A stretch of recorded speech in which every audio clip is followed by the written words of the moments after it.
আলহামদুলিল্লাহিল্লাযী আনজালা আলা আবদিহিল কিতাবা ওয়া লাম ইয়াজআল লাহু ইওয়াজা। রব্বুল আলামিন বলেন, প্রশংসা আমার। ওরা মনে করছে 54 বছরে যা দিয়ে মানুষকে খাওয়িয়েছি এটা মনে হয় এখনো খাওয়ানো যায়।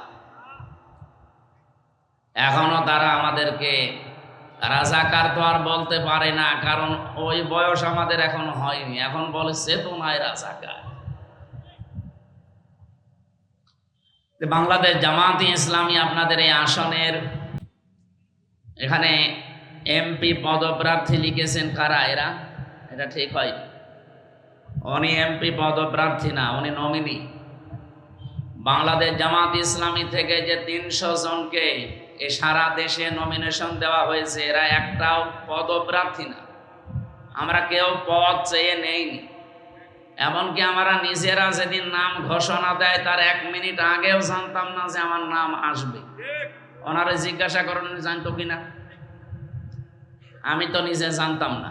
সারা দেশের অবস্থা এইটা, বিশেষ করে বাংলাদেশ জামায়াতে ইসলামী থেকে। হ্যাঁ, পদপ্রার্থী হতে পারে অন্য দলে, যারা এই পদ পাওয়ার জন্য মারামারি করে দেখেন সামনে মরে যাবে। আপনি কি মনে করছেন বাংলাদেশ জামাত ইসলামী এখন একটা ব্র্যান্ড? তাম দুনিয়া এখন তাদেরকে এই যে কোনো কিছুর উপরে তাদের লোভ নেই, এটা প্রমাণ হয়ে গেছে। যদি জোর করে নেওয়ার সিস্টেম ইসলামে থাকতো, জাহাঙ্গীরনগর বিশ্ববিদ্যালয়ে 21 জন হয়েছে শিবিরের, শুধু ভিপি বাদ দিয়ে। এটা শয়তানও বিশ্বাস করে, কিন্তু এখন বিশ্বাস করা লাগছে। এই কথা বলে না কেন? অন্যান্য যারা এখন ফতোয়া দিচ্ছেন যে আমাদের মতো এরাও সাধারণ রাজনৈতিক দল, এরাও দুনিয়াদার না, আমরা দুনিয়াদার হলে আরো আগের থেকে এদেশ আপনারা যা করছেন এভাবে করলে দখল করে ফেলতাম। এই 1 বছর 1 মাসে আমরা অলরেডি প্রমাণ দিয়ে ফেলেছি যে শুধু দুনিয়ার জন্য আমরা রাজনীতি করি না, জামাত কর্মী মানে সমাজ কর্মী। এটা কি ওয়াজ করে বোঝানো লাগবে? আপনার হয়তো রাগ হতে পারে, কিন্তু এটা বাস্তব। জামাত কর্মী হতে হলে আপনাকে আগে সমাজ কর্মী হওয়া লাগবে। সুতরাং অধ্যক্ষ মাওলানা শাহিনুর আলম উনি এমপি পদপ্রার্থী না, উনি নমিনি। এটা আর আগামীতে কেউ লিখবেন না। অন্যান্য যারা দলে আছেন আপনারা লিখতে পারেন, আপনারা তো মারামারি করবেন আমরা জানি। আমার আসনে 4 জন অলরেডি শুরু করে দিয়েছে, এখন যে কি হবে আল্লাহ জানে। 4 জন থেকে তো আর তারেক জিয়া দেবে না, হয়তো 1 জনকে দেবে, আর বাকি 3 জন আমার দলে চলে আসবে। আলহামদুলিল্লাহ। এই জন্য আজকের মাহফিলের সভাপতি, প্রধান অতিথি উনি শুধু আপনাদের নমিনি না, উনি বাংলাদেশ জামাত ইসলামী এই সিরাজগঞ্জ জেলা শ্রদ্ধাভাজন জেলা আমির। হায়াতে তজ্জবা সিহাতে কল্লিয়া আল্লাহ দান করেন, আমিন। আলোচনা রাখলেন মাওলানা মুফতি হাফিজুর রহমান জিহাদি, মাওলানা মুফতি আলী আসগার রশিদি, মাওলানা ফরিদুল ইসলাম। সম্মানিত তত্ত্বাবধায়ক যিনি এখানে আছেন মাওলানা আব্দুল আওয়াল সহ এই মাহফিলের বরেণ্য সদস্য যারা। আমরা বহু মিলাদ মাহফিল শুনেছি জীবনে, সিরাত মাহফিল শুনেছি কিন্তু খুব কম। সিরাতের নামে যেগুলো হয় আমাদের দেশে, আসলে এটা সিরাতের ভেতরে পড়ে না। ওই নবীর জন্মের আগের কাহিনী বলা হয়। এই কি আরম্ভ হয়েছে এখানে? না, এই কথা বলা যাবে না ভাই। আপনি শুনতে তো পাচ্ছেন নাকি? আর মোবাইল ইউজ করেন কেন? আপনি রাখেন, মোবাইল রাখেন, আবার ইউজ করা যাবে না। সিরাত মানে জীবন চরিত্র। জীবন যখন শুরু হবে সেখান থেকে তো আপনি আলোচনা আরম্ভ করতে পারেন। আপনি আরম্ভ করেছেন সে মান্ধাত আমলের, নবীজির জন্মই হয়নি, ওইটাকে আপনি মিলাদ বলতে পারেন। কিন্তু মিলাদুন নবী সাল্লাল্লাহু আলাইহি সাল্লাম নাম দিয়ে যে ঈদে মিলাদুন নবী বানিয়েছেন, এটা কিন্তু বেদাত ভাই, এটা ইসলামে নেই। যদিও এই সমস্ত কথাগুলো আমাদের এই রাজশাহী বিভাগ, খুলনা বিভাগ, এ বিভাগে না বললেও সমস্যা নেই, কারণ এই এলাকার মানুষ অত ঝামেলা না। এগুলো চলে বেশি চট্টগ্রাম আর সিলেটে, পাগল হয়ে যায়। অথচ যেটার জন্য পাগল হওয়ার কথা ওইটার জন্য কিন্তু পাগল হয় না। আপনি মিলাদুন নবী নাম দেন। পৃথিবীতে আল্লাহ পাক দুইটা ঈদ দিয়েছেন আমাদের জন্য, একটা ঈদুল আজহা, ঈদুল ফিতর, এর বাইরে কোনো ঈদ নেই। যদি কেউ নতুন করে ইসলামে কিছু প্রবেশ করায় সে কাফের। বলেন, ইসলাম থেকে কেউ যদি কিছু বাদ দিতে চায় সেও কাফের। ইসলাম থেকে দেশে এই ৫৪ বছরে বহু কিছু অনেকে বাদ দিতে চেয়েছে। আমি কি এটা বানিয়ে বললাম? বাদ দিতে চাইনি। এই যে মেরাজের যে সম্পত্তি, ছেলে যদি 2 টাকা পায় মেয়ে 1 টাকা পাবে, এই নিয়মটা বানিয়েছে কে? এইটা পর্যন্ত অনেকে তুলে দেওয়ার চেষ্টা ছিল। তাহলে ইসলামের যেটা আছে ওটা যদি কেউ তুলে বাদ দিতে চায় সে কিন্তু কাফের হয়ে যাবে। না, এটা রিভাব দেওয়া লাগবে। কারা আছে দায়িত্বে? রিভাব দেন, আওয়াজ বাড়িয়ে দেন, গলা বসে যাচ্ছে। ইসলামের ভেতরে নতুন কিছু যদি কেউ প্রবেশ করাতে চায় এই ৯২% মুসলমানের দেশে, সেও কি? এদিকে তাকান, কোন দিকে তাকিয়ে আছেন? ডক্টর মোহাম্মদ ইউনূস, 2 জন নবীর নাম তার, মোহাম্মদ আর কি, 2 নবীর নাম নিয়ে আপনি 1 বছর 1 মাস পার করে ফেললেন। কি করছেন আপনি? আর আপনি এখন গানের মাস্টার নিয়োগ দিচ্ছেন, শরীর চর্চার মাস্টার নিয়োগ দিচ্ছেন। কেন এখন 1 থেকে 5 পর্যন্ত একটা আলেম নিয়োগ দেওয়া যায় না কোরআন শেখানোর জন্য? ৯২% মুসলমান এটা আমরা চাই না। বলেন বলেন, কারা এ দাবি করেন সরকারের কাছে? দেখি, লিল্লাহে তাকবীর। দেখেন তো, হাত বলেনি কে?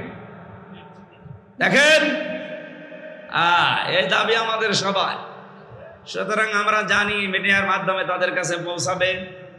আমরা খুব তাড়াতাড়ি গানের মাস্টার যেমন নিয়েছেন, নাচের মাস্টার নিয়েছেন, শরীর চর্চার মাস্টার নিয়েছেন, 1 থেকে 5 পর্যন্ত একজন আলেম কোরআন শিক্ষার মাস্টার নেওয়া লাগবে। এটা যদি ওনার কানে নাও যায় আরো সে চলে গেছে ইনশাআল্লাহ। এই জন্য ইসলামের ভেতরে নতুন কিছু প্রবেশ করাবেন না, যা আছে ইসলাম এইটাই। ঈদে মিলাদুন নবী পালন করাও জায়েজ নেই, এটা বানানো জায়েজ নেই, এটা স্পষ্ট বেদাত। আশা করছি এ বিষয়ে সতর্ক থাকবেন।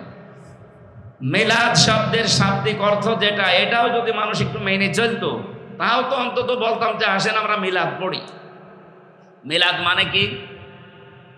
জন্ম। মিলাদুন থেকে এসেছে। মিলাদ মানে কি?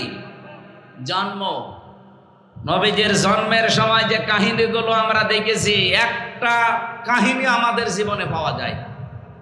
বিশ্ব নবীর জন্মের সময় সিরাত ইবনে হিশাম বলছে, নবীজি জন্মের পরে 3 জন মহিলার দুধ পান করেছিলেন। তার নিজের মা হযরতে আমেনা, 2 নম্বরে উম্মে আইমান নামে এক দাসীর, 3 নম্বরে মুহাম্মদুর রাসূলুল্লাহ দুধ পান করেছিলেন হালিমাতুস সাদিয়া রাদিয়াল্লাহু তাআলা আনহা। এ মহিলা তখনও পর্যন্ত মুশরিকা ছিল। সে নিজে বর্ণনা করছে সিরাত ইবনে হিশামে যে আমি মুহাম্মদকে কোলে তুলে আমার ডান স্তন দিলাম, সে পান করেছে, বাম স্তন দিলাম, সে মুখ বের করে নিয়েছে। যতবার মুখ লাগালাম ততবার আমার স্তন থেকে মুখ বের করে নিয়েছে। চোখের ইশারা দিয়ে যেন আমাকে জানাতে চাই, মা হালিমা জোর করেন কেন? ডান স্তন এটা আমার অধিকার ছিল, আমি পান করেছি। বাম স্তন এটা আমার অধিকার না, এটা আমার দুধ ভাই আব্দুল্লাহর অধিকার। পৃথিবীতে আমি ভাইয়ের হক নষ্ট করার জন্য আসি না, এসেছি ভাইয়ের হক ফিরিয়ে দেওয়ার জন্যে। সিরাজগঞ্জবাসী, যেই নবীর জীবনী শোনার জন্য বসে আছেন, মিলাদ পড়তে আপনি পাগল। মিলাদের প্রথম তো এইটা যে মিলাদ মানে জন্ম। তিনি জন্ম নিয়ে কি করলে আপনি দেখেন, ভাইয়ের হক ফিরিয়ে দেয় মায়ের কোলে বসে। আর সেই নবীর উম্মত আমরা যারা যত বড় হচ্ছে তত ভাইয়ের হক মারার জম হচ্ছে। কি মিলাদ পড়েন আপনি? নবীজি এখানে ভাই বলতে শুধু দুধ ভাই, আপন ভাই না। আল মুসলিম আখুল মুসলিম, মুসলমান মুসলমানের, বলেন বলেন, 6টা হক তার উপরে আপনার আছে, আপনার উপরেও তার 6টা হক আছে। এই 6টা হক আপনাকে পালন করা লাগবে।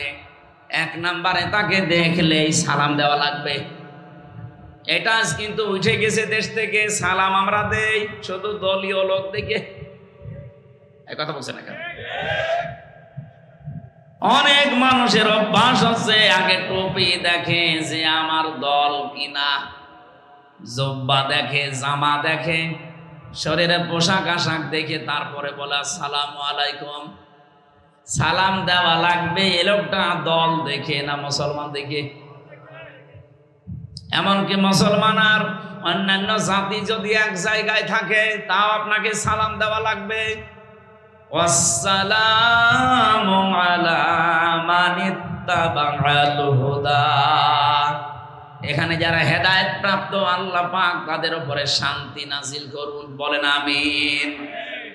তাহলে এই সুন্নাতটা, এই হকটা এখন থেকে আপনি আদায় করবেন, সে দলীয় লোক না হলেও। 2 নম্বরে সে যদি অসুস্থ হয় তাকে দেখতে যাওয়া লাগবে। আমার তো মনে হচ্ছে এই হকটা বাংলাদেশে এখন জামাত ইসলামী 100% পালন করছে।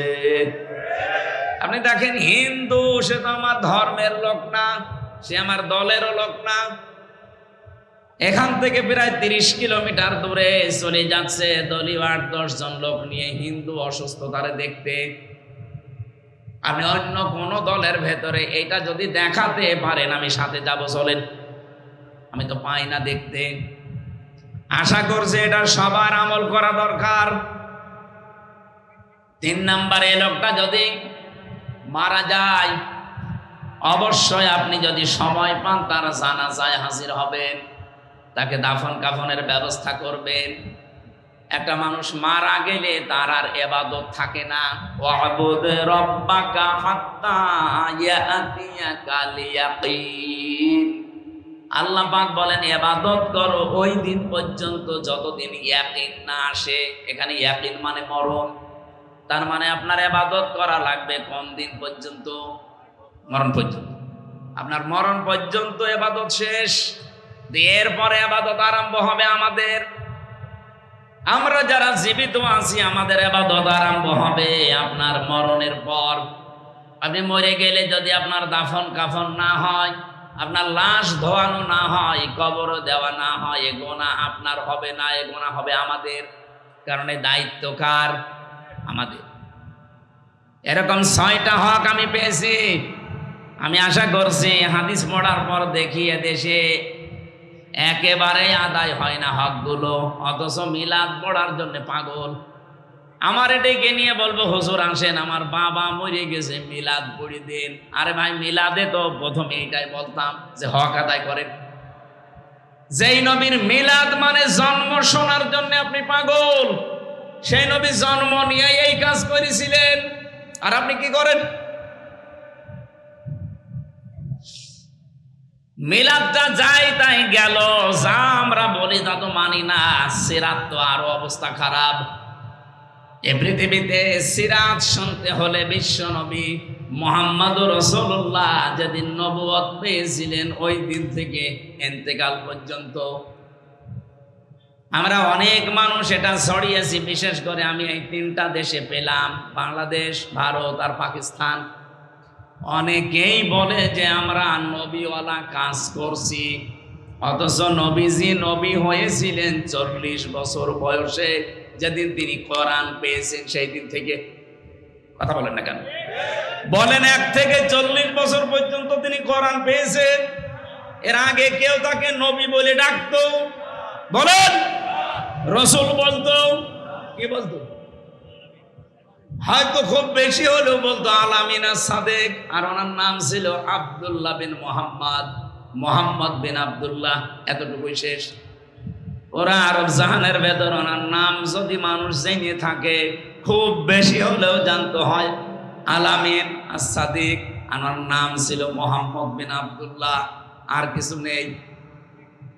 কিন্তু উনি 40 বছর বয়স থেকে আর এতটুকুই ছিলেন না। এরপরে যোগ হয়েছে মুহাম্মাদুর রাসূলুল্লাহ। তাহলে এই দিন থেকে শুরু করে যেদিন ইন্তেকাল হয় পুরা এই 23 বছরের জীবন আপনাকে অনুসরণ অনুকরণ করা লাগবে। কি কথা বলেন না কেন? আপনি যে সিরাত শুনতে এসেছেন, সিরাত মানে জীবন চরিত্র। তার চরিত্র শুরু হয়েছিল যেই দিন থেকে তিনি নবী হলেন, রসুল হলেন। এর আগে যেগুলো ছিল মানবিক গুণাবলী, ওগুলো অর্জন করতে পারলে আপনি সোনায় সোহাগা। কিন্তু 40 থেকে 63 এই 23 বছরের 1 সেকেন্ডও বাদ দিতে পারবেন না। হ্যাঁ, উনি 17 বছর থেকে দল গঠন করেছিলেন হিলফুল ফজল। আপনি যদি নিজেকে কন্ট্রোল করতে চান যৌবনের তাড়নাকে, তাহলে হিলফুল ফজলের মতো একটা সংগঠনে আপনাকে যোগ দেওয়া লাগবে। বাংলাদেশে আমি যেটা পেয়েছি, ইসলামী ছাত্র শিবির। আপনি দেখেন, চরিত্রকে কন্ট্রোল করতে হলে এই মহা দুর্যোগের সময় ইসলামী ছাত্র শিবির ছাড়া বাংলাদেশে এখন কোন দল আপনি দেখাতে পারবেন না। কম বেশি প্রত্যেকের মেয়েদের আমরা ঝামেলা পাচ্ছি, কারো চরিত্রই নেই। এমনকি কেউ ডাল খাই, বাবা খাই, বাকিটা বললাম না। আরে ভাই, আমি নিজে তো বিশ্ববিদ্যালয়ে দেখেছি, বিশ্ববিদ্যালয়ের যে রুমগুলো, আবাসিক রুম থেকে বের হচ্ছে সকালবেলা মদ দিয়ে কুলি করে বের হচ্ছে। আমি প্রথমে জাহাঙ্গীরনগরে চান্স পেয়েছিলাম সাংবাদিকতায়। আমার তো সুরত সিরত যা, ওই ছাতায় তো পড়া সম্ভব না। এই জন্য বছর খানিক থাকার পরে এসে আল কোরআনে ভর্তি হয়েছিলাম কুষ্টিয়া বিশ্ববিদ্যালয়ে। আমি দেখেছিলাম ওখানে মানুষ ছাত্র মাস্টার্সে পড়ে, সকালবেলা মদ দিয়ে গুলি করে এরপরে বের হচ্ছে। এটা ছাত্র। গলা বসে যাচ্ছে, কি সমস্যা? কি তাই হবে? মাইক কোথাকার?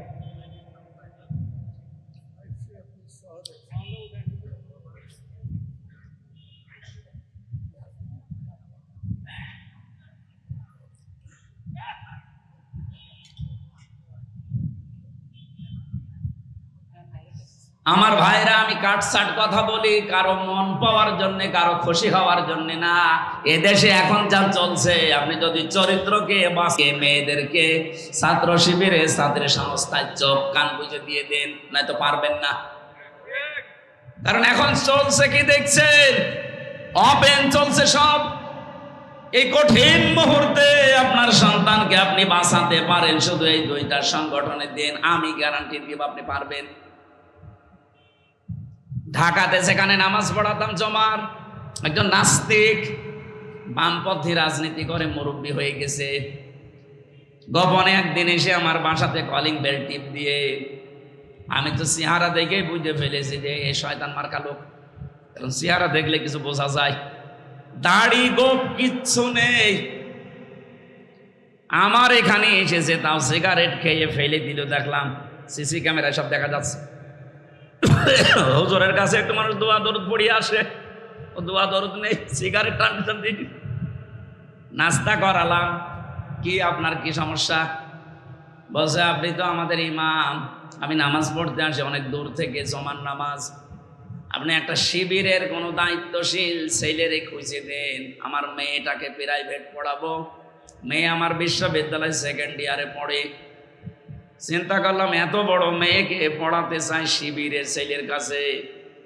পরিচয় নিলাম পড়াটা, দেখলাম উনি বামপন্থী রাজনীতি করে, মুরব্বী হয়ে গেছে একেবারে। আমি ওনারে বললাম, সত্যি কথা বলেন তো, বাংলাদেশে প্রায় 75টার উপরে দল এখন কাজ করছে, 73টার উপরে বিভিন্ন দলের ছাত্র সংগঠন আছে তাদের। আপনি কোন দলের নাম বললেন না, ছাত্র শিবিরের ছেলে খুঁজতে চান কেন? আমার বলছে হুজুর, অন্য কোন দলের ছেলে মেয়ের ছেলেদের কাছে যদি মেয়ে পড়তে দেয়, দেখা যাচ্ছে মেয়ে নিয়ে চলে যাবে। কিন্তু শিবিরের ছেলের উপরে আমার এই ভরসা আছে, অন্তত মেয়ে নিয়ে পালাবে না। এর চাইতে আপনি আর কি চান?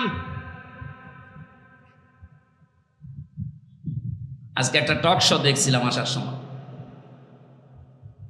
সবচাইতে বড় দল বলে যারা লাফায় না, তাদের একজন কেন্দ্রীয় নেতা, সে বলছে আমার 2 জন ভাতিজা ঢাকা বিশ্ববিদ্যালয়ে পড়ে, তারা ওই ডাকসুতে শিবিরকে ভোট দিয়েছে।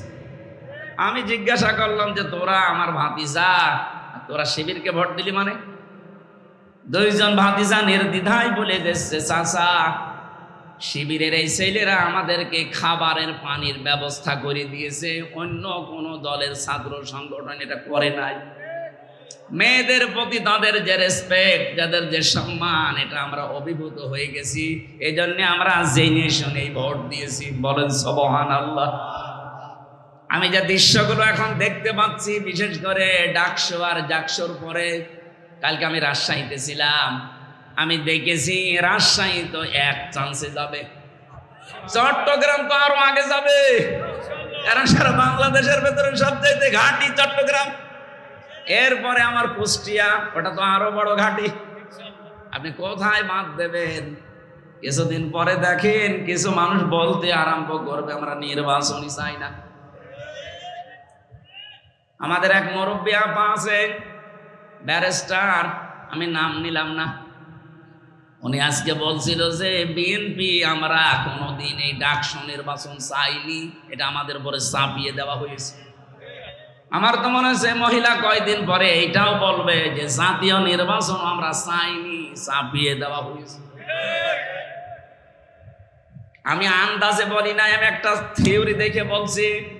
কোরআনে কারিমে আছে, ইযা জানাসরুল্লাহি ওয়াল ফাত, হে নবী যখন আল্লাহর সাহায্য আসবে তখন আপনি বিজয় দেখতে পাবেন। বিজয় যদি কেউ আল্লাহর দেখতে পায়, 9টা জিনিস সে দেখতে পাবে। কয়টা? আরো জোরে বলেন। এখানে আল্লাহ একটা একটা করে অনেকগুলো দিচ্ছেন, আপনি তাকান। কোরআন শরীফ পড়ে আমি এই 9টা পেয়েছি, যে বিজয় যদি দেখতে পান আপনি এই 9টা জিনিস অবশ্যই দেখতে পাবেন। ওয়ারাইতান নাসা ইয়াদখুলুনা ফি দীনিল্লাহি আফওয়াজা, হে নবী আপনি দেখবেন দলে দলে পালে পালে মানুষ ইসলামে প্রবেশ করছে। আগস্টের 5 তারিখের পর থেকে তো ছিল কম বেশি, ডাকসুর পরে এই 9 সেপ্টেম্বরের পরে দেখেন মানুষ দলে দলে আরম্ভ করেছে। এই কথা বলেন না কেন?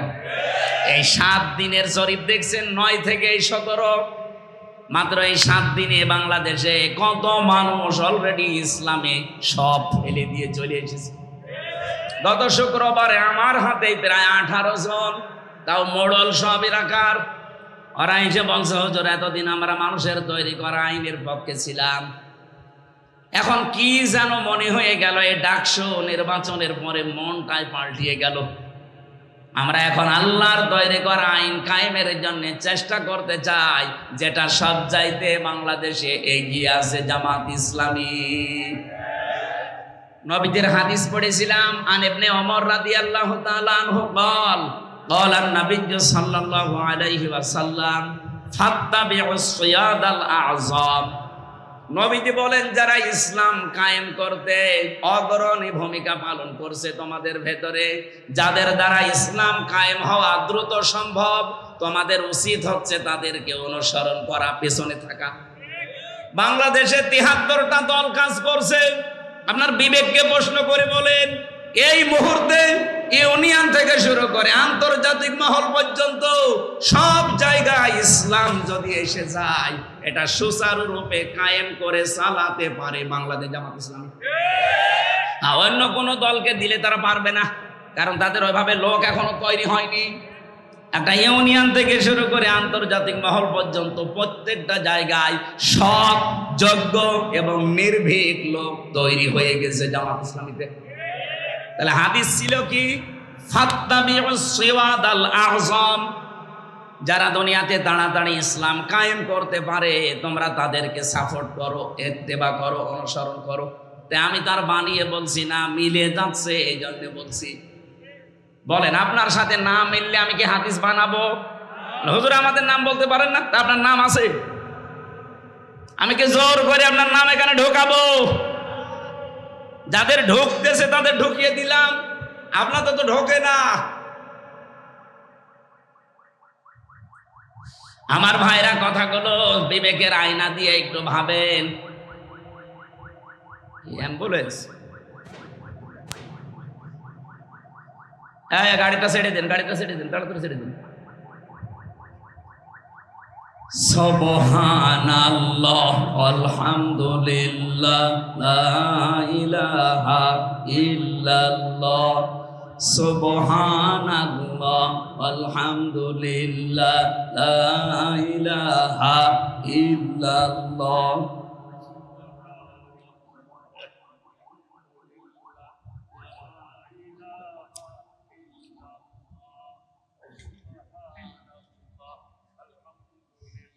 এখানে একটু নড়াচড়া কম করবেন। লা ইলাহা ইল্লাল্লাহ মুহাম্মাদুর রাসূলুল্লাহ। সিরাজগঞ্জবাসী এই 18 জন, শুধু আমার মতো আমির হামজা না, সবগুলো এলাকার লিডার। কুষ্টিয়া সদর আর ইবি থানায় বাড়ি, আপনি খোঁজ নেন। জমার দিন নামাজ পড়ার পরে সব এসেছে রাতের বেলা। আমি বললাম ঠিক আছে, কালেমা পড়ানো লাগবে। বলছে না, কালেমা মুখস্থ আছে, কিন্তু ভুল পথে ছিলাম। এই যে ভুল পথে ছিলাম, এইটা ওর মনের ভেতরে আন্দোলিত করে দিয়েছে কে? বলেন বলেন। তো এতদিন তো তারা আসে নাই। রব্বুল আলামিন বলেন, আমার সাহায্য যখন আসবে আপনি বিজয় দেখতে পাবেন। বিজয়ের প্রথম নমুনা এইটা যে দলে দলে পালে পালে মানুষ দেখবেন ইসলামে প্রবেশ করছে। এই জন্য এবার একটা আশার সঞ্চার আমার হয়েছে। আমার তেলাওয়াত কিন্তু আয়াত ওই রকমই, আপনি একটু দেখবেন কেমন মেলে। আমার সূরা কসস থেকে পড়া আজকের আয়াত, 2টা আয়াত মাত্র পড়েছি। যদিও সিরাতুন নবী সাল্লাল্লাহু আলাইহি ওয়াসাল্লাম এই মাহফিল আমি সাজিয়ে নেব কোরআনের আয়াত দিয়ে ইনশাআল্লাহ। কারণ কোরআন দিয়ে কথা যারা বলে, নবীজি বলেন তারা সত্য কথা বলে। বলেন সুবহানাল্লাহ। মান ক্বালা বিহি সাদাকা, যারা কথা বলে কোরআন দিয়ে তারা সত্য কথা বলে। এই গ্যারান্টি দিচ্ছেন কে? না, আল্লাহ, নবীজি। অমান আসদাকু মিনাল্লাহি কিলা, আল্লাহর চাইতে সত্য কথা আর কেউ বলে না। এবার আসেন আমরা সরাসরি কোরআনে প্রবেশ করি। সূরা কসস এর বাংলা অর্থ হচ্ছে ঘটনা বা কাহিনী সমূহ। বহু কাহিনী আল্লাহ এর ভেতরে দিয়েছেন। একটা কাহিনী আমাদের এই দেশের সাথে এখন পুরাপুরি মিলে যাচ্ছে, এই জন্য এটা তেলাওয়াত করলাম। তাসিম মিম হরফে মুকাত্তাআত। যদিও কিছু কিছু মুফাসসিরিনে কেরাম এর বাংলা একটা অর্থ বের করেছে, কিন্তু আমরা ওটা বিশ্বাস করি না।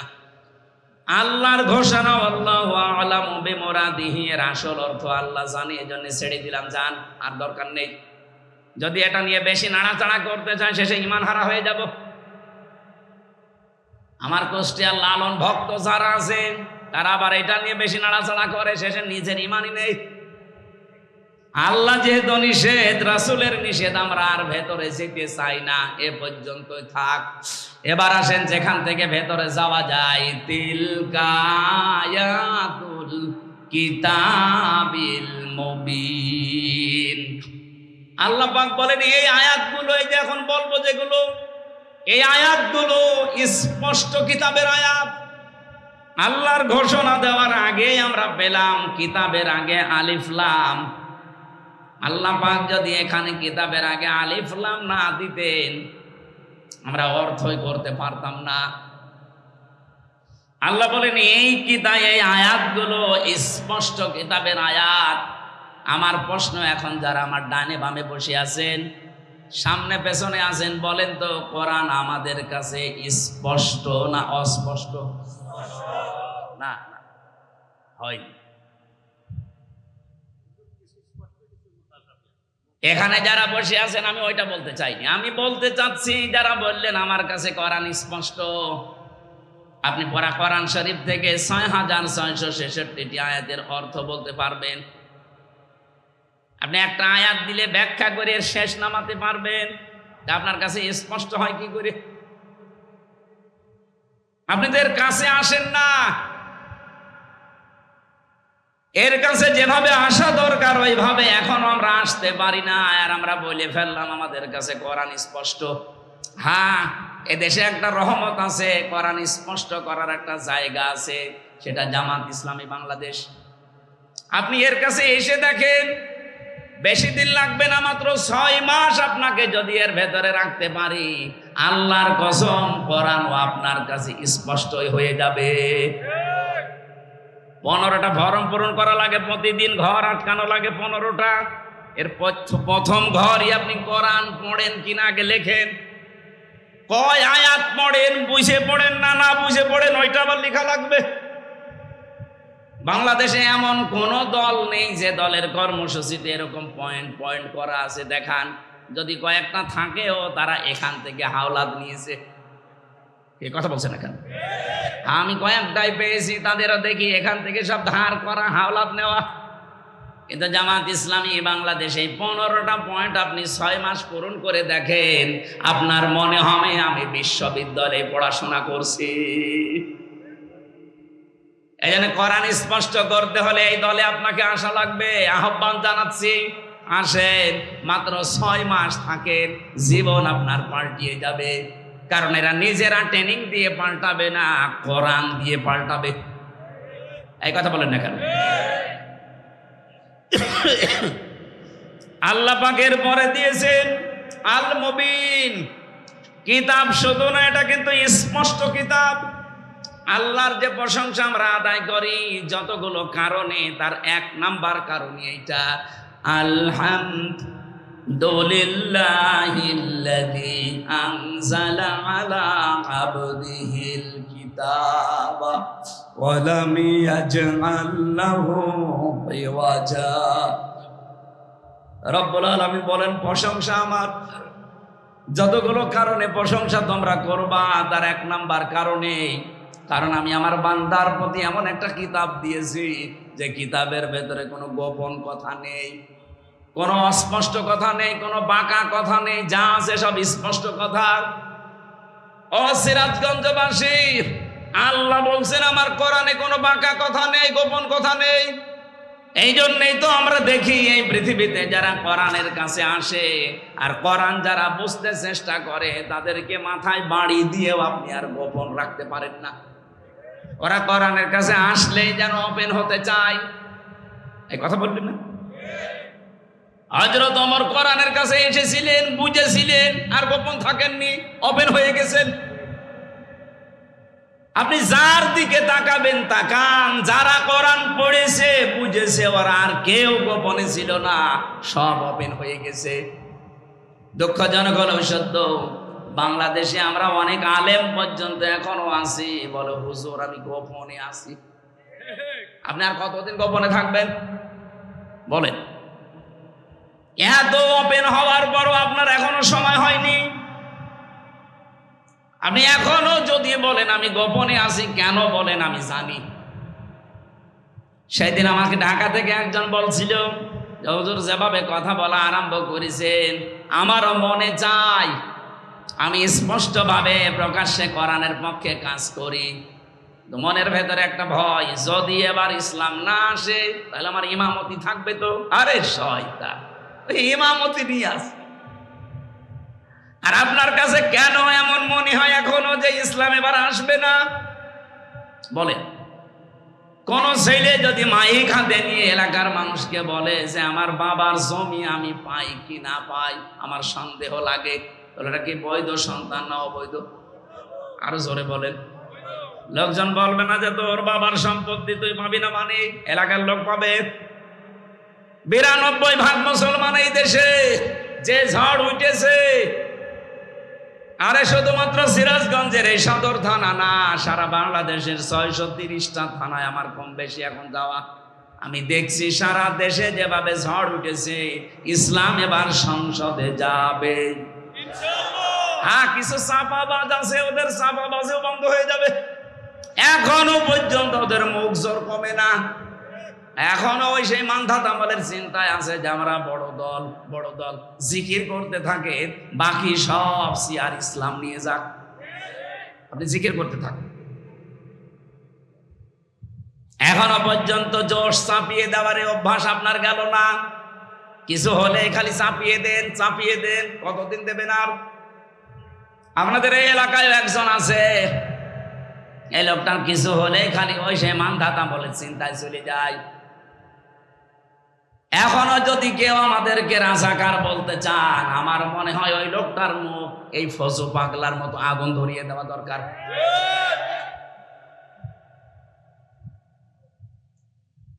আমাদেরকে রাজাকার বলে যদি এই দেশে এখন দাবিয়ে রাখতে চান, আমাদের মাত্র 37 জন রাজাকার ছিল, আর আপনারা যারা বলেন তাদের 1040 জন।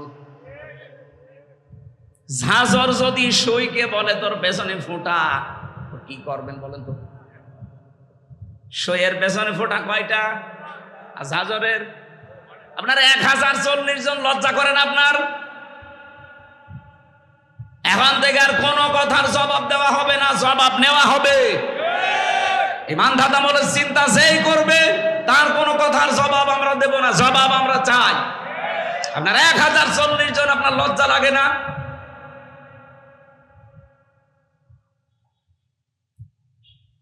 ও সিরাজগঞ্জবাসী, হ্যাঁ আমি জানি অনেকের মন খারাপ হবে, সত্য কথা শুনলে সবার কাছে ভালো লাগে না। এটাই যে আলেমগুলো এখনো দদুল্যমান অবস্থায় আছেন। আপনি কি কিতাব পড়ে আলেম হয়েছেন? কোরআন বলছে আয়াতুল কিতাবিল মুবিন, এটা স্পষ্ট কিতাবের আয়াত। যারা এর কাছে আসে পড়ে তারা স্পষ্ট হতে চায়, ওপেন হতে চায়। আর আপনি এখনো বলেন যদি পাস না করি আমার ইমামতি থাকবে। তো এই জন্য গোপনে আসি। থাকেন আপনি গোপনে। ইসলাম এবার আসবে, হয় আপনাকে নিয়ে নয় আপনাকে বাদ দিয়ে। কথা বলেন, ইসলাম এবার আসবে, হয় আপনাকে নিয়ে আসবে না আপনাকে বাদ দিয়ে আসবে। আপনাকে নিয়ে আসলে ভালো।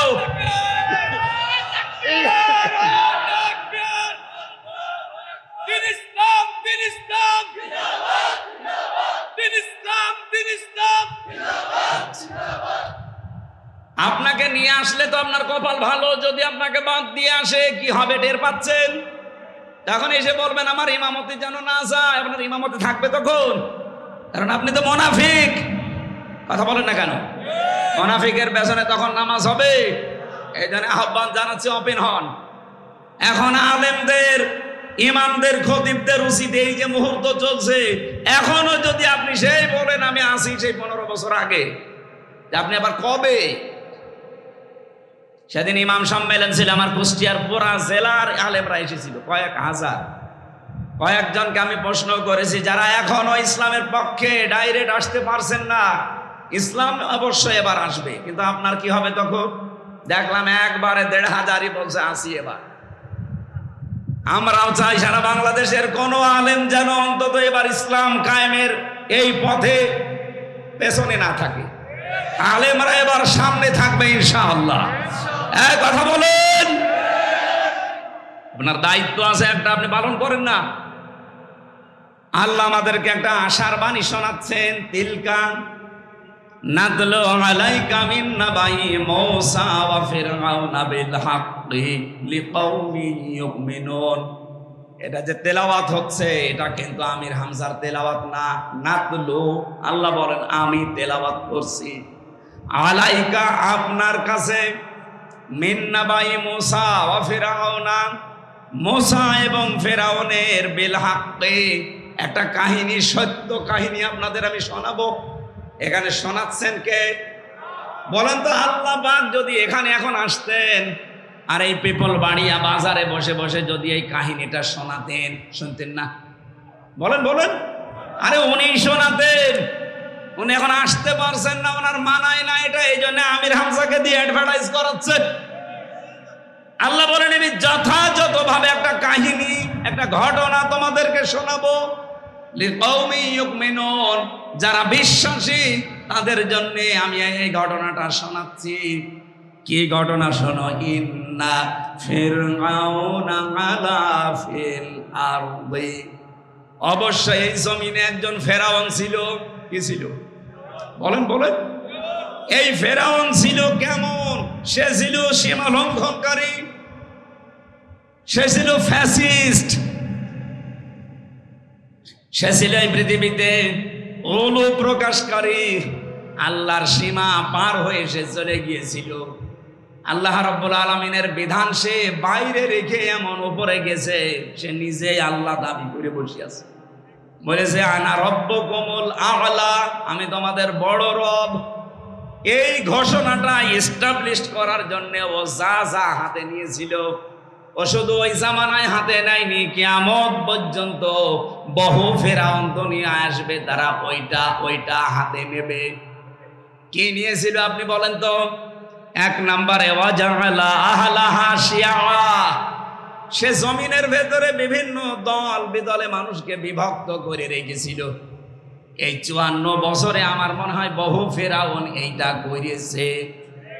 টুপিওয়ালাদের ভেতরে দেখেন বিভিন্ন জিনিস দিয়ে দল বিদলে বিভক্ত করে রেখেছে। ওর 5 কলি, ওর 3 কলি, ওর উঁচা টুপি, ওর আকীদা ঠিক নেই, এই নাম বলে বলে। অথচ ইসলামের মূল জায়গায় কিন্তু আমরা এক। কেউ কি আমরা কোনোদিন বলেছি যে ফরজ নামাজ 4 ওয়াক্ত? বলেন বলেন।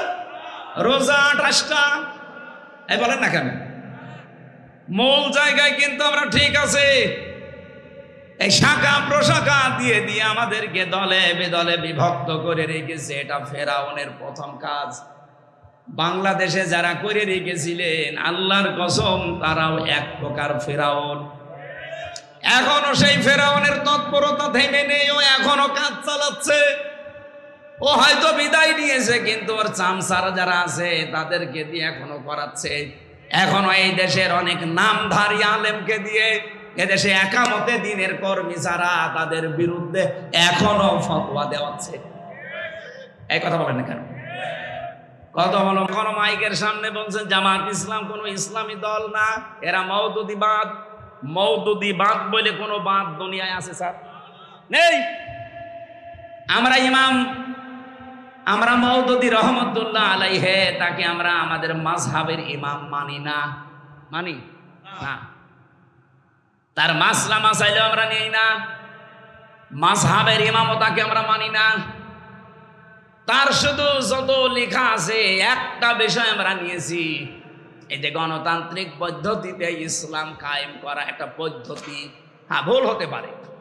আপনার যদি এটা ভালো না লাগে, ভুল হয়, আপনি নতুন কোনো কিছু পারলে সেটা করেন। আপনি নিজেও করবেন না, যারা করছে এগিয়ে যাচ্ছে করতেও দেবেন না। আপনি কি হয়েছেন কি? আপনি যে আলেম নামে জালেম, এ জাতি কিন্তু বুঝে ফেলেছে। এমন এমন ফতোয়াবাজি এখন করছে, কিছু মানুষকে দেখছি তারা বলছে জামাত ইসলামী যদি এবার রাষ্ট্র ক্ষমতায় আসে, তারা নাকি কওমি মাদ্রাসা রাখবে না, তারা হাফেজি মাদ্রাসা রাখবে না, তারা দেওবন্দি মাদ্রাসা রাখবে না, তারা সুন্নিয়াতের মাদ্রাসা রাখবে না, সব ধ্বংস করে দেবে। আপনি এত বড় মিথ্যা কথা বলতে পারলেন? বাংলাদেশ জামাত ইসলামীর আন্ডারে এদেশে এখনো হাজার হাজার হাফেজি মাদ্রাসা। আমি আজকে যেখানে খাবার খালাম হাফেজি মাদ্রাসা, ওটা জামাত ইসলামী চালাই, সিরাজগঞ্জে না? আল ইসলাম নাকি জানো? দারুল ইসলাম। শুধু এইটা না, আমার কুষ্টিয়ায় চলেন, মাগুরায় চলেন, হাফেজি মাদ্রাসা, কওমি মাদ্রাসা, এগুলো জামাত ইসলামী বাংলাদেশের ভাইদের টাকা দিয়ে খোঁজ চলছে।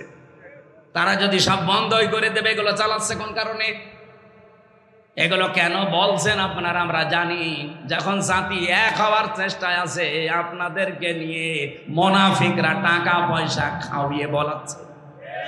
জাতির লোকদেরকে আহ্বান জানাচ্ছি, আলেম নামে কোন জালেমের এই কথায় আপনারা আর বিভ্রান্ত হবেন না। এবার যদি একবার পা পিছলে যায়, এই দেশে ইসলাম আসতে কিন্তু অনেক দেরি হয়ে যাবে। জীবনে সর্বচোখে আর দেখতেও পাবেন না ইসলাম আসলে কি স্বাদ। আমার তো জীবনের বড় আকাঙ্ক্ষা, চর্মচোখে আমি কিচ্ছু চাই না, শুধু দেখতে চাই 56,000 বর্গ মাইল আল্লাহর কোরআন দিয়ে চলছে। এখানে যারাই বাদ সাজবে, মনে করবেন ওইটাই হয় জাতির শত্রু না ইসলামের শত্রু, সে যাই হোক। প্রত্যেক নবীর জীবনী আমি পড়ে পড়ে দেখেছি। যতগুলো নবীর জীবনী আমার সামনে এসেছে, শুধু 2 জন নবীর জীবনী বাদ দিয়ে প্রত্যেকটা নবীর জীবনে আমি এটা পেয়েছি। হ্যাঁ, একটা হযরত আদম আলাইহিস সালাম আর হযরত সুলাইমান আলাইহিস সালাম, এই 2 জন নবীর জীবনী বাদ দিয়ে কোন নবীর জীবনী আমি পাইনি যে এই নির্দেশ ছিল না আনাকিমুদ্দিন, যে দিন কায়েম করো। প্রতিটি নবীর জীবনে এই আদেশ ছিল যে আনাকিমুদ্দিন, দিন কায়েম করো, ওয়ালা তাতাফাররাকু ফি, এখানে ফতোয়াবাজি করবা না। আপনার কত জায়গায় কত কিছু হয়ে যাচ্ছে, ফতোয়া দেন না। দিন কায়েমের জন্য মানুষ সব এখন এক জায়গায় হওয়ার চেষ্টায় আছে, আর আপনি একবার ফতোয়া দেওয়া আরম্ভ করে দিলেন। আপনাকে দিয়ে আল্লাহ এই কাজ করাবে না। এই আয়াতের পরবর্তী শব্দে আপনি দেখবেন আছে কাবুরা আলাল মুশরিকিনা মা তাদউহুম ইলাইহি। হে নবী, আপনি যেদিকে মানুষকে ডাকেন যে আসো আল্লাহর বিধান কায়েম করি, এই সত্যি করে বলেন, এটা রেকর্ড হচ্ছে, বাংলাদেশ জামাত ইসলামী কোনদিন বলেছে আমরা মওদুদির বিধান কায়েম করতে চাই? বলেন বলেন, কেউ যদি বলতে পারেন বুকে হাত দিয়ে বলেন। এরা তো সারা জীবন 41 সালে প্রতিষ্ঠিত দল, সখন থেকে আরম্ভ হয়ে বলে যাচ্ছে যে আমরা আল্লাহর বিধান কায়েম করতে চাই। আরে ভাই, পদ্ধতি ভুল হতে পারে, আমি তো বারবার বলছি, কিন্তু তাদের মনে তো এইটা আছে যে আমরা আল্লাহর বিধান কায়েম করতে চাই। কোনদিন তারা বলেছে এই পর্যন্ত সারে যে আমরা ভগবানের বিধান চাই, আমরা বাবার বিধান চাই? কোন কারণে এই দোষ চাপিয়ে দেন বলেন? এটা তো কাফেরদের স্বভাব। প্রত্যেকটা নবীর জীবনে এটা ছিল। আল্লাহ বলেন, হে নবী, আপনি মানুষকে ডাকেন এই দিকে, আমি জানি, কিন্তু আপনার এই ডাক শোনার পরে রাগ হবে, মন খারাপ হবে। কাদের? আলাল মুশরিকিন, মুশরিকদের। সুতরাং বাংলাদেশে আমরা যেখানে দিন কায়েম করার কথা বলি, যারা রাগ করেন, মাস্ট বি আপনি একটু খোঁজ খবর নিয়ে দেখেন ওই লোকটার দ্বারা কোনো না কোনো ভাবে শিরিক হচ্ছে। আর শিরিক হলে লোকটা কি? মুশরিক। বলেন বলেন। আপনি প্রশ্ন করতে পারেন, কই আমি তো শিরিক করি না, তাহলে কোরআন শরীফ কি মিথ্যা? দিন কায়েমের কথা শুনলে আপনার রাগ হয়, অবশ্যই আপনি বিশ্বাস করতে পারেন যে আপনি মুশরিক, তখন আপনার রাগ হওয়ার কথা না। যে কোনো ভাবে আপনি আলেম, তাতে কি আলেমও শিরিক করছে, এই কারণে আলেমের কাছে খারাপ লাগে। আপনাকে দিয়ে আল্লাহ কেন দিন কায়েমের কাজ করান না? আল্লাহু ইয়াজতাবি ইলাইহি মাইয়াশা। রব্বুল আলামিন বলেন, আমি যাকে মনোনীত করি, আমি যাকে ইজতেবা করি, পছন্দ করি, নির্বাচিত করি, ভালোবাসি, এই মানুষটাকে দিয়ে আমার দিন কায়েমে লাগিয়ে দেই। এদেশে তো কত মানুষ আছে, সবাইকে দিয়ে তো আল্লাহ দিন কায়েমের কাজ করায় না। কাকে দিয়ে করায়? ওয়াহদি ইলাইহি মাইয়ুনিব। যে লোকটা মন থেকে আল্লাহর দিকে ফিরে আসতে চায়, তাকে আল্লাহ স্বাভাবিক জীবন যাপনে রাখে না, তাকে দিন কায়েমের কাজে লাগিয়ে দেয়। সুতরাং আপনি যখন দেখবেন আপনাকে দিন কায়েমের কাজ আল্লাহ অ্যাক্টিভ ভাবে করাচ্ছে, আপনি বিশ্বাস করতে পারেন সূরা শুরার 13 নম্বর আয়াতের শেষের অংশ অনুযায়ী আল্লাহ আপনাকে মনোনীত করে ফেলেছে। বলেন সুবহানাল্লাহ। আল্লাহ যেন আমাকে আপনাকে এই জায়গায় শামিল করেন, বলেন আমিন। আল্লাহ স্পষ্টভাবে বললেন যে ফেরাউনের প্রথম কাজ ছিল দলে বিদলে বিভক্ত করে রাখতো মানুষকে। ওর একটা উদ্দেশ্য ছিল, কারণ মানুষ যদি দল বিদলে বিভক্ত হয়ে থাকে তাহলে শক্তি হারিয়ে যায়, তখন ও যা মনে চায় তাই করতে পারে। এটা এতদিন এই ফেরাউন হাসিনা করেছে। দেখেন কত দলে বিদলে আমাদের বিভক্ত করে রেখেছিল। এদেশে মানুষ যা, তার চাইতে অনেকের দল বেশি। আমি জেলখানায় একটা লোক পেয়েছিলাম, ও একটা দলের সভাপতি, ওর দলের নাম হচ্ছে আল্লাহ দল, আব্দুল মতিন ওনার নাম। ওনার আমি একদিন বললাম যে ভাই আপনি আল্লাহর দলের সভাপতি, সেক্রেটারি কে? বলছে আমার ছেলে, আর কেউ নেই সারা বাংলাদেশে, উনি সভাপতি, ওনার ছেলে সেক্রেটারি, এই শেষ। এটা হাসিনার করা, দলে বিদলে বিভক্ত করে করে দাদাদের এই হুকুম মতো আমাদেরকে এভাবে করে রেখেছিল। এটা ফেরাউনের নিয়ম। কার নিয়ম? 2 নম্বরে ছিল দলে বিদলে বিভক্ত করে মানুষদেরকে দুর্বল করে রাখতো।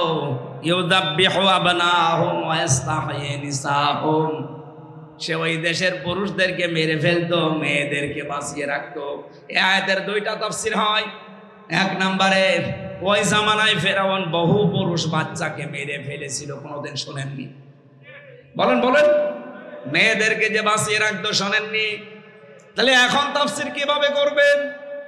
আধুনিক মুফাসসির যারা তারা আয়াতের তাফসীর করছে এভাবে, এমন এমন কায়দা ফেরাউন করবে, কিয়ামত পর্যন্ত তো ফেরাউন থাকবে না, কিন্তু ওর প্রেতাত্মারা থাকবে। ওরা যদি ক্ষমতায় কোনো সময় থাকে, তারা ওই দেশের যারা যোগ্য মানুষ তাদেরকে চেয়ারের পরিবর্তে পেছনে ফেলে রাখবে। আমরা এই দেশে এই 15.5 বছরে এইটাই বেশি দেখেছি, যোগ্য হওয়ার পরেও শাহিনুর আলম ওনার যোগ্যতার সম্পূর্ণ জায়গায় বসতে পারবে না, বসে থাকবে 10 নাম্বার চেয়ারে। আমি 1 থেকে মাস্টার্স পর্যন্ত আমার ফার্স্ট ক্লাস ফার্স্ট আছে, অল ফার্স্ট ক্লাস আমার। বলেন আমার জায়গা মতো যাওয়া দরকার, খালি পেছনে দলীয় পরিচয় আছে, এই জন্য আমারে না নিয়ে 80 রোল নাম্বার যার তারে নিয়েছে। এই যে আমাকে ওই জায়গায় না নিয়ে আপনি পেছনে ফেলে রাখলেন 80 নাম্বার চেয়ারে, এটা আমাকে মেরে ফেলার শামিল না? এটা করেছিল ফেরাউন। এখনকার ফেরাউনরা এইটা করছে, ওই জামানায় মেরে ফেলতো সরাসরি, আর এখন তার যোগ্যতা সম্পন্ন জায়গায় না যেতে দিয়ে বাধা প্রাপ্ত করে তাকে একটা মেরে ফেলা। 2 নম্বরে মেয়েদেরকে সে বাঁচিয়ে রাখতো। 15.5 বছরে দেখেন ছেলেদের চাকরি হয় না আর মেয়েদের চাকরির অভাব হয় না। ইন্নাহু কানা মিনাল মুফসিদিন, নিশ্চয় সে ছিল ফ্যাসাদ সৃষ্টিকারী, বিশৃঙ্খলা সৃষ্টিকারী, সন্ত্রাসী। এতটুকু আল্লাহ যদি শেষ করে দিতেন, আমরা সত্যি বলছি আয়াত আমরা পড়তাম না। এবার একটা আশার বাণী আল্লাহ আমাদেরকে শুনিয়েছেন, নাকি বলবো না? রব্বুল আলামিন বলেন, নুরিদু আন নামুন্না, আমি আল্লাহ নিজে ইচ্ছা করলাম। বলেন তো ইচ্ছাটা কার? আরো জোরে। আমি আল্লাহ নিজে ইচ্ছা করলাম, আমি মনন করব। মনন মানে অনুগ্রহ করা, দয়া করা। আমি আল্লাহ একটা ইচ্ছা করলাম যে আমি অনুগ্রহ করব, দয়া করব আলাল্লাযিনা ইসতাদঈফু ফিল আরদ, তাদের উপরে যাদেরকে ফেরাউন এতদিন দুর্বল করে রেখেছিল। জমিনের উপরে যাদেরকে ফেরাউন দুর্বল করে রেখেছিল, জুলুম করে, অত্যাচার করে, বিভিন্ন পদে উঠতে না দিয়ে এদেরকে দুর্বল করে ফেরাউন রেখেছিল। আমি আল্লাহ একটা ইচ্ছা করলাম, এই দুর্বল পার্টি মুসা আলাইহিস সালামের দল, এদেরকে আমি আল্লাহ কি করব? না জাআলাহুম আইম্মাতান, জাতির নেতা তাদেরকে বানাবো। আপনি ডাকসু আর জাকসু থেকে আরম্ভ আল্লাহ অলরেডি করে দিয়েছে। যেই জাকসু জাহাঙ্গীরনগর বিশ্ববিদ্যালয়ে শিবির নাম শুনলেই পিটিয়ে মেরে ফেলতো, এমনকি পায়খানার ভেতরে ইশারায় নামাজ পড়া লেগেছে এমন জায়গা। ঢাকা বিশ্ববিদ্যালয়ের মহসিন হলে এই 16 বছর আজান দিতে দেয়নি সালেমরা। ছাত্রলীগের ভাইদের নাকি ঘুমের ডিস্টার্ব হবে, এজন্য ফজরের আজান হইতো না। এবার ডাকসুতে শিবির প্যানেল পাস করার পরে তার পরের দিন মাইকে আজান আরম্ভ হয়েছে। আল্লাহু আকবার, জবান খুলে বলেন আল্লাহু আকবার। আল্লাহর যে ঘোষণা ছিল না জাআলাহুম, তাদেরকে আমি জমিনের নেতা বানাবো। বলেন তো এটা কি আমি বানিয়ে বলছি না হচ্ছে? আনা জাআলাহুমুল ওয়ারিসিন, এবং এই জমিনের উত্তরাধিকারী আমি আল্লাহ তাদেরকে বানাবো। আমার মনে হচ্ছে আল্লাহ যেন তার সিদ্ধান্ত এখন বাস্তবায়ন আরম্ভ করে দিয়েছে। আর আল্লাহ যদি কোনো কাজের ইচ্ছা করে ওটা কেউ রদ করতে পারে? ইন্না রাব্বাকা ফাআলুল লিমা ইউরিদ, তোমার রব যা চায় তাই করে। অনুমাক্কিনা লাহুম ফিল আরদ, এতটুকু শেষ না, আমি আল্লাহ জমিনে তাদেরকে শাসন ক্ষমতা দেব। কেন দেব? অনুরিয়া ফিরাউন ওয়া হামানা, আমি ফেরাউন আর হামান, হামান মানে মন্ত্রী, মন্ত্রী পরিষদকে ফেরাউনের যারা ছিল তাদেরকে আমি দেখাবো। ও জনুদাহুমা, এবং তাদের যে সৈন্যবাহিনী দলের লোক তাদেরকে আমি দেখাবো যে তাদের তোমরা ভয় পেতে, মিনহুম মা কানু ইয়াহদারুন, যাদের উপরে তোমাদের ভয় ছিল এরা আসলে না জানি কি হয়ে যায়, আমি আল্লাহ তোদের দেখাবো যে দেখ আমি পারি। আল্লাহ যেন তার এই সিদ্ধান্ত এবার বাংলার জমিনে বাস্তবায়ন করে, বলেন আমিন। এই কায়দা আল্লাহর জানা আছে না নেই? আর সেই শক্তিও আল্লাহর আছে না নেই? আমাদের আল্লাহর ওপরে আমাদের 100% বিশ্বাস আছে। উনি যা বলেছেন তাই করবে। উনি আমাদের মতো না, সকালে এক কথা বলে বিকাল আর এক কথা বলে। কথা বললেন না কেন? ওয়াহাইনা ইলা উম্মি মূসা আন আরদিহি, আল্লাহ পাক বলেন আমি ওহী করেছিলাম মুসা আলাইহিস সালামের মায়ের কাছে যে আমি তোমার সন্তানকে তোমার কাছে ফিরিয়ে দেব। এই 15 বছরের দিকে তাকান, কত সন্তান মায়ের বুক থেকে হারিয়েছে, কত জায়গায় পালিয়ে রেখেছে। আল্লাহ পাক জানে এখন সবগুলো আস্তে আস্তে ওপেন করে দিচ্ছে। আমার তো আয়াতগুলো পড়লে মনে হয় বাংলাদেশে এই মাত্র কোরআনের এই আয়াত আল্লাহ কেবল নাজিল করছে। প্রশ্ন কি আপনার?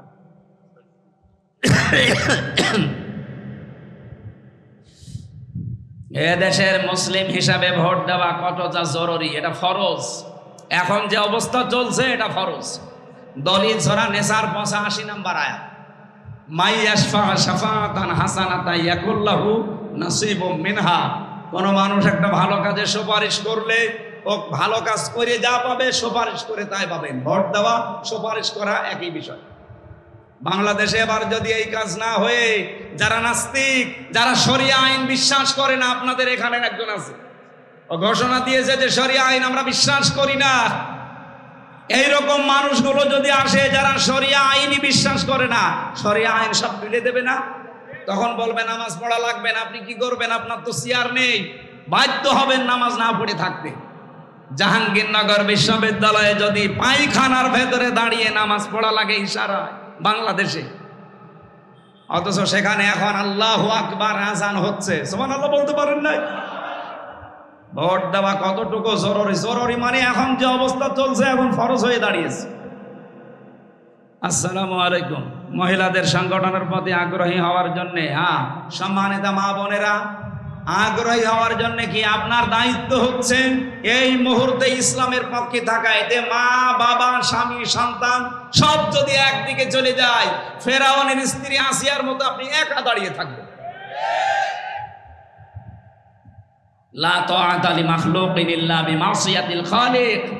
আল্লাহর বিরুদ্ধে যায়, রাসূলের বিরুদ্ধে যায় এমন কোন কাজ বাবাকেও মানা যাবে না, স্বামীকেও মানা যাবে না, সন্তানকেও মানা যাবে না। কথা বললেন না কেন? এটাকে শুধু পুরুষদের না মহিলাদেরও?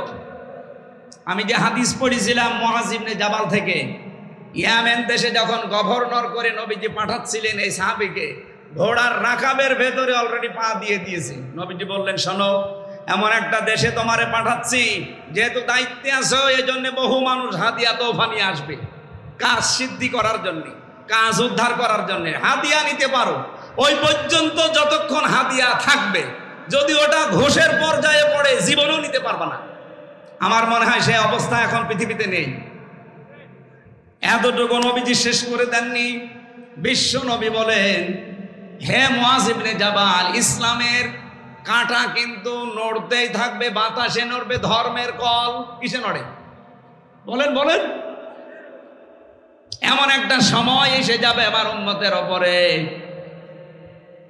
আলা ইন্না রিহাল ইসলামি দায়রাতুন ফাদুরু মাআল কিতাবি হাইসু দার, আলা ইন্নাল কিতাবা ওয়াস সুলতানা লা ইফতারিকান। এইদিকে তাকান। আলা, সাবধান, ইন্নাল কিতাবা, নিশ্চয় কিতাবের ভেতরে মানে কোরআন শরীফের ভেতরে, আল ফুরকানা, আলা ইন্নাল কিতাবা ওয়াস সুলতানা, সুলতান মানে রাজত্ব, রাজনীতি। নবীজি বলেন, মুআয ইবনে জাবাল ভালো করে শোনো, এমন একটা সময় সামনে আসবে আমার উম্মতের ভেতরে বহু মানুষ তারা আল্লাহর কোরআন আর রাজ্য রাজনীতি আলাদা করে ফেলবে। এটা কি 1500 বছর আগের কথা এখন মিলছে না? এই কথা বলেন না কেন? এ পর্যন্ত তো শেষের পরে আছে, ফালা তুফারিকুল কিতাব, সাবধান উম্মতেরা, কোনদিন আল্লাহর কিতাবের কোরআনের রাজনীতি থেকে নিজেকে আলাদা করবা না। সুতরাং এখন যে যা ফতোয়া দিক, কেউ যদি আমাদেরকে ধর্মান্ধ বলে, কেউ যদি বলে ধান্দাবাজ, কেউ যদি বলে রাজনীতি করে, শুধু যে যা বলে বলুক, পেছনে কি কুকুর ঘেউ ঘেউ করবে করুক, কারোর দিকে তাকানোর দরকার নেই। আমাদের একটাই টার্গেট থাকবে, ইসলাম এবার সংসদে নেবই। আমার এখন প্রতিটা গণসংযোগে প্রায় হাজার হাজার মানুষ শুধু মুসাফা করার জন্য। আমার তো মনে হচ্ছে এক একটা গণসংযোগে কমপক্ষে একটা মাহফিল হয়ে যায়। ওদের এখন সবার আওয়াজ, যাবো রে সংসদে যাব। ইনশাল্লাহ যে আওয়াজ তুলছে সারা দেশ, আশা করছে এবার কোরআনে কারিমকে আমরা জায়গা মতো নিয়ে যেতে পারবো। একবার নিয়ে যেতে দেন, কিয়ামতের আগে ইসলামের কাছ থেকে কোনো জালেম, কোনো মুনাফিক আর এই দেশ আর নিয়ে নিতে পারবে। কারণ অন্য যারা আছে